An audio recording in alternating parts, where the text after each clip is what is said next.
confession to make. I have a passion for 20th century motor vehicles. My friends say I'm an encyclopedia of information about makes, models, and driving tips, and I know I drive them crazy because we don't have anything resembling your cars in the 24th century. You should hear them when I start talking about your motor vehicle accident statistics. They didn't believe me when I told them that in your time, more than 100 people die in motor vehicle accidents each day. You see, coming from a time when there aren't any transportation fatalities, that number is hard for us to fathom, especially when you realize it doesn't include the hundreds more who are injured each day. I think I know why you have so many accidents. It's not the vehicles that cause the crashes, it's the drivers. There just aren't enough people who take driving seriously. I've come across 6 questions you should ask yourself about your driving that will tell you how serious and safe a driver you are. I personally would love to get behind the wheel and show you how these questions work, but since I don't have a car, the employees at the Safety Now company will help us out. The first question you should ask before you drive any vehicle is the vehicle fit to drive? Most motor vehicle problems can be detected before you get on the road. That's why regular maintenance and daily inspections are necessary. Before you drive, check for fluid leaks underneath the vehicle. Make sure the horn, wipers, windshield washer, and lights are working properly. Check gauges and warning lights too. Making this type of inspection is especially important when you drive a vehicle for the first time. It allows you to become familiar with its controls, so you won't be distracted while you're driving, trying to figure out how things work. Of course, if you notice any problems, have them taken care of right away. Remember, you're responsible for any vehicle you drive. Make sure yours is safe and you know how to operate it before you get on the road. Once you're comfortable with your vehicle, the next question you should ask is, am I alert, aware, and awake? Driving a motor vehicle requires skill, quick reflexes, and good judgment. That's why you should always be physically and mentally alert before you get behind the wheel. Everyone knows that drinking and driving is a deadly combination. More than 25,000 people die each year in drinking-related accidents. Alcohol in the blood slows reaction time, reduces muscle coordination, and impairs eyesight. For some people, one drink alone can impair driving ability. So don't drive if you've been drinking, and don't ride with someone who has. Drugs, illegal, prescription, and even some over-the-counter drugs, like cold medicines, can impair your driving ability. That's why you should read the label to find out if it's safe to drive when taking the medication. Recent surveys have found that drowsy drivers may cause as many accidents as drunk drivers. What can you do to protect yourself from falling asleep at the wheel? Get plenty of rest before you drive. Well-rested drivers are more alert and less likely to nod off. Eat nutritious meals. Don't count on coffee and sugary foods to give you that quick burst of energy you need to keep driving. Instead, eat foods that are high in carbohydrates and low in fat that will give you the energy you need to stay alert. Take breaks while you're driving. Even if you're well rested before you begin a trip, it's always a good idea to take a rest every once in a while. Get out of the car, walk around, get some fresh air, and stop driving if you're tired. Remember, this is one case where robbing yourself of the sleep you need could be fatal. So be alert, aware, and awake at all times.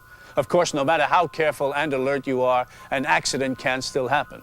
If one does occur, you'll minimize injury and increase your chances of survival if yes is your answer to the next question. Am I wearing a seatbelt? Every 13 minutes, someone dies on the road. You can greatly reduce your chances of dying or being seriously injured in an accident if you wear a seatbelt. Watch what happens when you don't. Seatbelts protect you in side impacts, rear-end collisions, and rollover accidents. They also prevent you from being thrown from your vehicle. So get in the habit of wearing your seatbelt. And remember, it's your responsibility to see to it that everyone in your vehicle is also wearing a seatbelt before you leave the curb.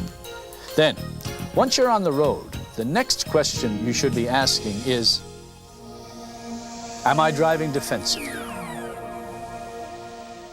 To answer this question, you must be constantly on the alert for situations in which you'll have to act fast to avert an accident. What does driving defensively mean to you? To me, it means looking out for those people who run red lights and stop signs. It means being ready for unexpected stops or sudden turns. It means being ready for a drunk driver who is weaving or swerving or straddling the center line. Driving defensively also means looking ahead. A common mistake drivers make is to look right in front of their cars instead of taking in the whole scene ahead. How far ahead should their focus be? 6 feet? A quarter a mile? Or a half mile?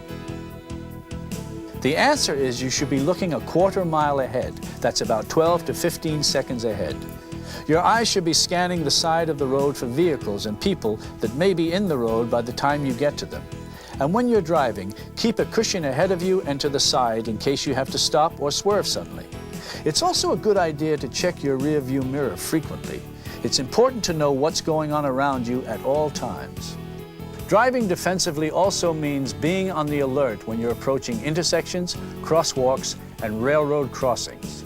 These are areas where accidents are most likely to occur. That's why there's always signs warning and advising you as you pass through.